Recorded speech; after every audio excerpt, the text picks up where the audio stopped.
How to change your username in TikTok. To get started, first of all, open up the TikTok application on your phone. You will then be taken to the TikTok homepage. Here, you can explore and view TikTok Reels. On this page, go to the bottom right corner and tap on Profile.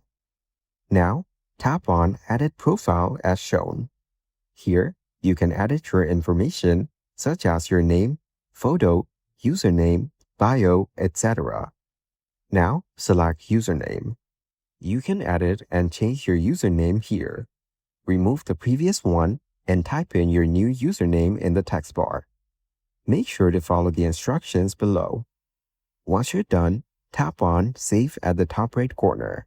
Then tap on Confirm. You have now successfully changed your TikTok username. Following these steps, you can easily change your username in TikTok.